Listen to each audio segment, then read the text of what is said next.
Gruffudd ap Cynan, sometimes written as Gruffydd ap Cynan, was king of Gwynedd from 1081 until his death in 1137. In the course of a long and eventful life, he became a key figure in Welsh resistance to Norman rule, and was remembered as King of all Wales. As a descendant of Rhodri Mawr, Gruffudd ap Cynan was a senior member of the princely House of Aberffraw. Through his mother, Gruffydd had close family connections with the Norse settlement around Dublin, and he frequently used Ireland as a refuge and as a source of troops. He 3 times gained the throne of Gwynedd and then lost it again, before regaining it once more in 1099, and this time keeping power until his death. Gruffydd laid the foundations which were built upon by his son Owain Gwynedd and his great-grandson Llywelyn the Great. Life. Unusually for a Welsh king, a prince. In a contemporary biography of Gruffydd, the history of Gruffudd ap Cynan has survived. Much of our knowledge of Gruffydd comes from this source. The traditional view among scholars was that it was written during the 3rd quarter of the 12th century during the reign of Gruffydd's son, Owain Gwynedd, but it has recently been suggested that it may date from the early reign of Llywelyn the Great, around 1200. The author is not known. Most of the existing manuscripts of the history are in Welsh, but these are clearly translations of the Latin original. It is usually considered that the original Latin version has been lost, and that existing Latin versions are retranslations from the Welsh. However, Russell has suggested that the Latin version in Penarth MS 434 incorporates the original Latin version, later amended to bring it into line with the Welsh text. Ancestry. According to the life of Gruffudd ap Cynan, Gruffudd was born in Dublin and reared near Swords, County Dublin in Ireland. He was the son of a Welsh prince, Cynan ap Iargo, who was a claimant to the kingship of Gwynedd but was probably never king of Gwynedd, though his father, Gruffudd's grandfather, Iargo ap Bydwal ap Mawrig, had ruled Gwynedd from 1023 to 1039.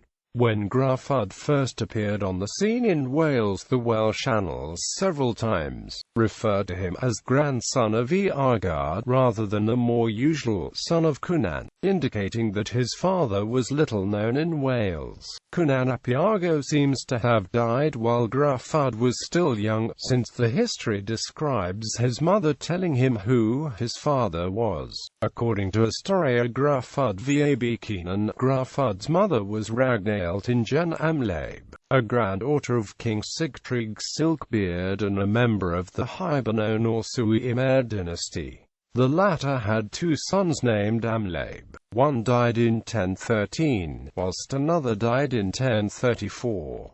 Either man could have been Ragnhild's father. During his many struggles to gain the kingship of Gwynedd, Gruffydd received considerable aid from Ireland, from the Hiberno-Norse at Dublin, the Isles and Wexford, and from Muirheart aq Breedon.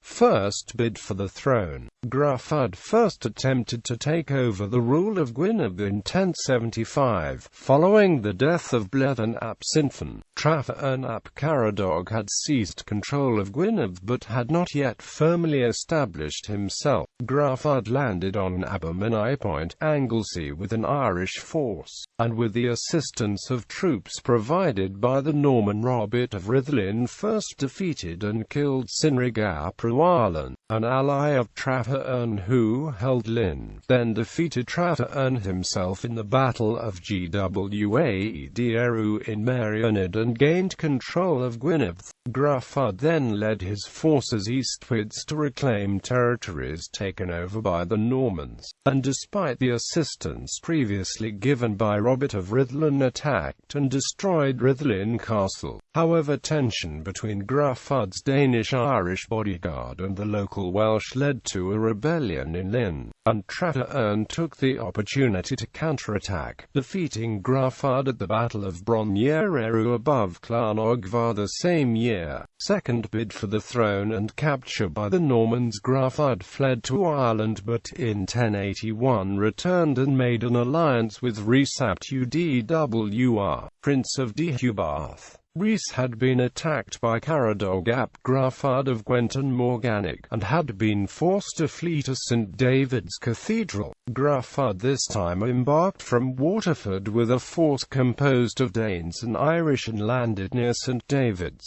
presumably by prior arrangement with Rhys. He was joined here by a force of his supporters from Gwynedd, and he and Rhys marched north to seek Prytherch ap Caradog and Caradog ap Gruffydd, who had themselves made an alliance and been joined by Maelor ap Rhiwallon of Powys. The armies of the two confederacies met at the Battle of Myned Carn, with Gruffydd and Rhys victorious and Prytherch, Caradog and Maelor all being killed.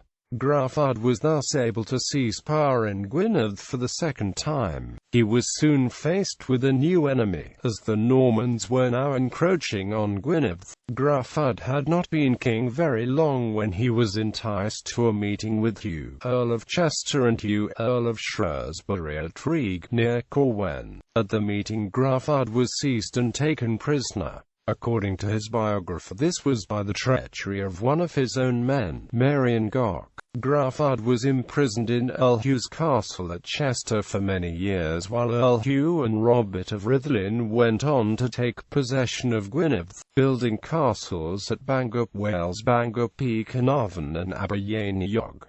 Escape from captivity and Third Reign. Gruffydd reappeared on the scene years later, having escaped from captivity. According to his biography, he was in fetters in the marketplace at Chester when Cynrig the Tall, on a visit to the city, saw his opportunity when the burgesses were at dinner. He picked Gruffydd up, fetters and all, and carried him out of the city on his shoulders. There is debate among historians as to the year of Gruffydd's escape. Orderichus Vitalis mentions a Gruffridus attacking the Normans in 1088. The history in one place states that Gruffydd was imprisoned for 12 years, in another that he was imprisoned for 16 years. Since he was captured in 1081, that would date his release to 1093 at 1097. J. E. Lloyd favours 1093, considering that Gruffydd was involved at the beginning of the Welsh uprising in 1094.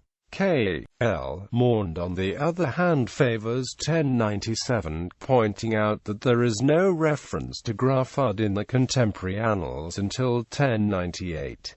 D. Simon Evans inclines to the view that Orderichus Vitalis' date of 1088 could be correct, suggesting that an argument based on the silence of the annals is unsafe. Gruffydd again took refuge in Ireland but returned to Gwynedd to lead the assaults on Norman castles such as Aberfraw. The Welsh Revolt had begun in 1094 and by late 1095 had spread to many parts of Wales. This induced William II of England to intervene, invading northern Wales in 1095. However, his army was unable to bring the Welsh to battle and returned to Chester without having achieved very much. King William mounted a second invasion in 1097, but again without much success. The history only mentions one invasion by Rufus, which could indicate that Gruffydd did not feature in the resistance to the first invasion. At this time, Cadogan ap Bleddyn of Powys led the Welsh Resistance. In the summer of 1098, Earl Hugh of Chester joined with Earl Hugh of Shrewsbury in another attempt to recover his losses in Gwynedd.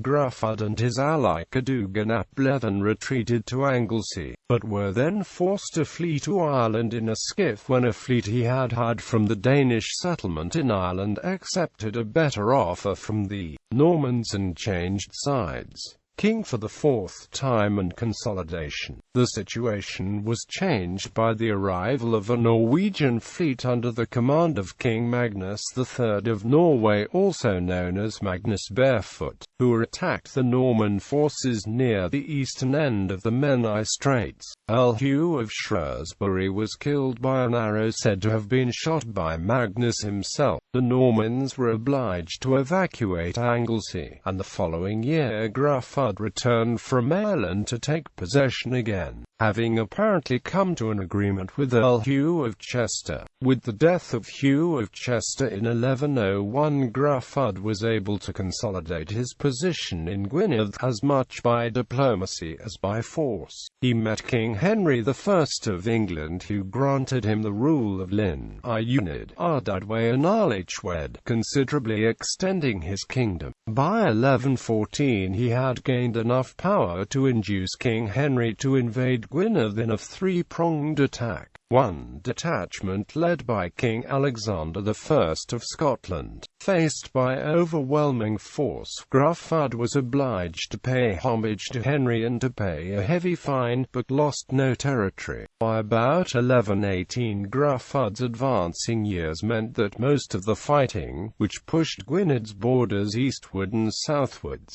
was done by his three sons, by his wife Angarad, daughter of Orwain ab Edwin of Tejangel, Cadwallon, Orwain Gwynedd and later Cadwallader. The cantrefs of Rose and Roof and Yogra next in 1118. Merianed captured from Powys in 1123 and Dyffryn Clwyd in 1124. Another invasion by the King of England in 1121 was a military failure. The king had to come to terms with Gruffydd and made no further attempt to invade Gwynedd during Gruffydd's reign. The death of Cadwallon in a battle against the forces of Powys near Llangollen in 1132 checked further expansion for the time being. Gruffydd was now powerful enough to ensure that his nominee David the Scot was consecrated as Bishop of Bangor in 1120. The see had been effectively vacant since Bishop Harvey le Breton had been forced to flee by the Welsh almost 20 years before. Since Gruffydd and King Henry could not agree on a candidate, David went on to rebuild Bangor Cathedral with a large financial contribution from Gruffydd. Orwain and Cadwallader, in alliance with Gruffydd ap Rhys of Deheubarth, gained a crushing victory over the Normans at Crugmawr near Cardigan in 1136 and took possession of Ceredigion. The latter part of Gruffydd's reign was considered to be a golden age. According to the life of Gruffydd ap Cynan, Gwynedd was bespangled with lime-washed churches like the stars in the firmament. Death and succession. Gruffydd died in his bed, old and blind, in 1137 and was mourned by the annalist of Brwdwaiter Wisegwen as the head and king and defender and pacifier of all Wales. He was buried by the high altar in Bangor Cathedral, which he had been involved in rebuilding. He also made bequests to many other churches, including one to Christ Church Cathedral, Dublin, where he had worshipped as a boy. He was succeeded as King of Gwynedd by his son Orwain Gwynedd. His daughter Gwenllian, who married Gruffydd ap Rhys of Deheubarth, son of his old ally Rhys ap Twdwr, is also notable for her resistance to English rule. Children. The family line of Cynan shows he had many children by several different women. With wife Angarad he had Orwain Gwynedd married Gladys Fyrch Clwark, daughter of Clwark ap Trevor, and Christine Fyrch Gorenwy, daughter of Gorenwy ab Orwain. Cadwallader ap Gruffydd married Alice de Clare, daughter of Richard Fitzgilbert de Clare. Cadwallon ap Gruffydd, Merida. Susanna married Madog ap Maradud, Prince of Powys. Renal. Agnes Gwenllian Fyrch Gruffydd married Gruffydd ap Rhys, Prince of Deheubarth. Ancestry.